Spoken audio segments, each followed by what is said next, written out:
Caríssimos, nós estamos agora já no 18º domingo do tempo comum. A liturgia dessa semana evoca uma temática extremamente importante. Eu diria até mesmo uma temática filosófico-teológica. Por quê? A filosofia se ocupa de questões que são fundamentais, essenciais para se compreender o ser humano. Nós sabemos 3 perguntas clássicas. Quem sou? De onde vim? Para onde vou? 3 perguntas que, mesmo com o avanço da sociedade tecnológica, dessa sociedade que hoje nós chamamos um termo norte-americano, não é? De high-tech, mesmo assim, 3 perguntas que permanecem sem resposta para quem não acredita, sem resposta para quem não tem fé. É por isso que, na primeira leitura de hoje, nós ouvimos através do profeta Isaías, num tempo em que o povo estava exilado na Babilônia, sem motivo de viver, nós vemos Deus fazer um convite para aquele povo que estava desanimado e um convite para mim e para você nesse final de semana. A pergunta é provocante, a pergunta é sutil, ela é assim, um tanto quanto perspicaz. Deus pergunta: ei, você está com fome? Você tem sede?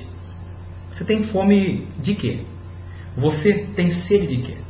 Tem até uma música que a gente costuma cantar, né? Você tem fome de quê? Você tem sede de quê?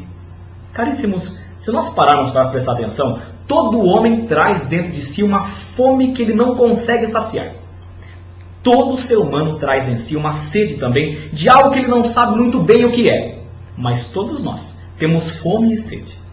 Então, perceba, meu irmão e minha irmã, que o problema não está no desejar. Não, desejar, sonhar, ter metas, ter planos, todo ser humano tem. O problema está no que você deseja, com o que se deve sonhar, o que se deve querer. É aí que está, é aí que se encontra a raiz de todo e qualquer sofrimento.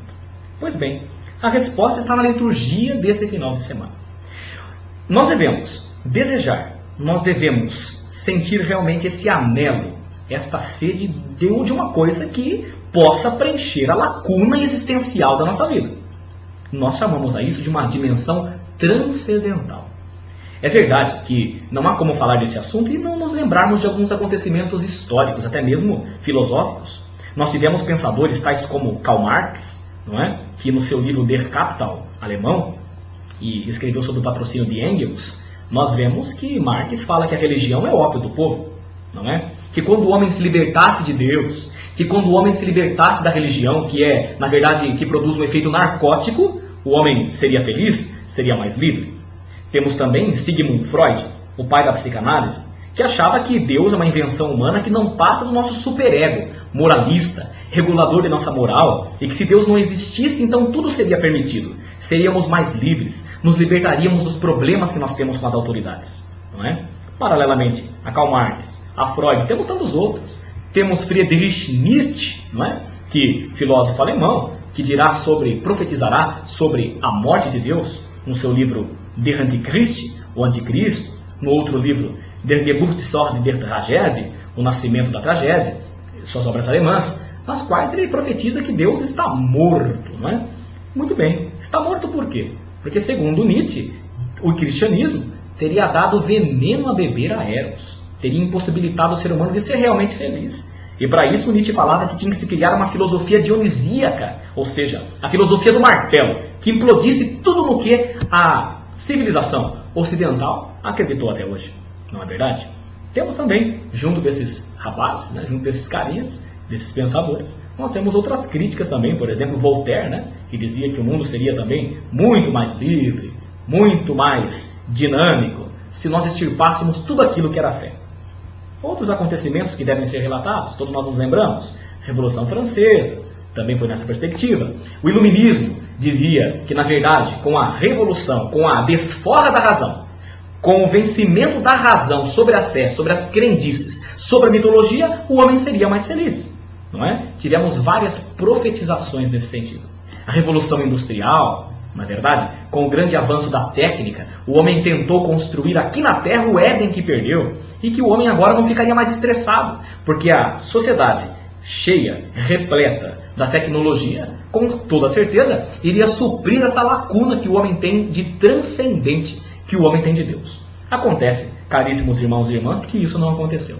Com a desforra da razão, quando a razão se tornou uma deusa, com a mudança da fase do teocentrismo para o antropocentrismo, quando o homem se fez o seu Deus, na verdade ele caiu no vazio existencial. Hoje, o ser humano vive numa sociedade high-tech, numa sociedade impregnada da tecnologia, do computador que utilizamos hoje até para evangelização, mas nem por isso o ser humano se tornou mais completo. Nem por isso o ser humano se tornou mais feliz. Nós conhecemos pessoas famosas com carros, helicópteros, uma vida de extrema facilidade, que podem ser internadas nos melhores hospitais porque o dinheiro paga, mas que nem por isso estão mais felizes.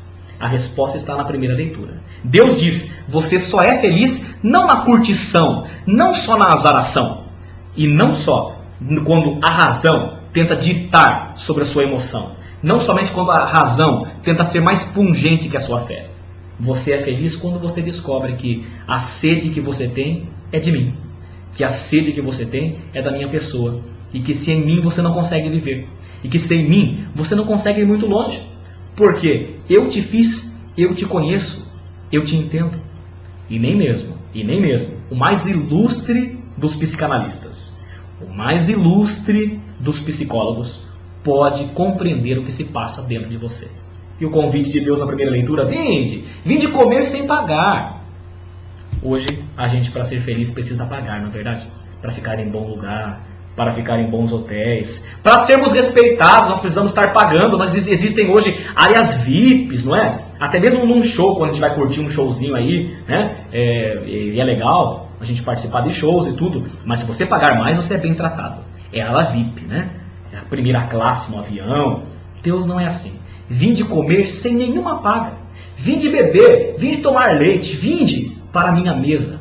E aí é o que nós compreendemos no Evangelho de hoje. No Evangelho de hoje, da multiplicação dos pães, o povo está cansado, está com fome, fome de Deus. E hoje talvez a situação não seja muito diferente. As pessoas estão com fome e não sabem de quê. As pessoas desejam, mas não sabem o que desejar. As pessoas sonham, mas não sabem com o que sonhar. E a raiz de todos os males continua sendo, não tanto o desejar, mas o que se deve desejar. Devemos desejar Jesus, o pão da vida. Uma coisa interessante nesse Evangelho, caros irmãos e irmãs, é que o Evangelho mostra o povo participando de um banquete, de uma festa, sentado na relva, no toco. Pergunto a você, essa festa que Jesus deu, qual era o traje? Pergunto a você, qual era a veste a rigor? Era fraque? Era smoke? O que era? Não, cada um podia ir com a roupa que tivesse, né? Que senha? Quanto pagar? Não, tudo é de graça. Tudo que Deus nos dá é de graça, é liberal, é gratuito, é generoso. E que coisa, um capítulo depois desse que nós ouvimos aqui nessa Santa Missa de domingo, num capítulo depois nós vamos ver um outro banquete, que é o banquete de Herodes. O banquete de Herodes era um palácio chiquérrimo. No banquete de Herodes havia traje a rigor. No banquete de Herodes haviam pratos finos. No de Jesus não tinha traje a rigor. Você vai com a roupa que você tem, vai com a roupa do corpo, não é? No de Jesus você não precisa apresentar o cartãozinho para dizer que você é VIP. Não. De Jesus você pode levar toda a família, não tem problema. Ele multiplica os pães. E ele mata a sua sede. E ele mata a sua fome. Mas no banquete de Herodes somente gente da alta sociedade, somente gente da elite podia frequentar. E que coisa. Sabe qual era o prato principal do banquete de Herodes? A cabeça de João Batista. E qual é o prato principal do banquete de Jesus? Ele, o pão da vida. Você tem fome de quê? Você tem sede de quê? Até mais. Muito obrigado pelo seu carinho, obrigado pela sua audiência e a gente se vê por aí.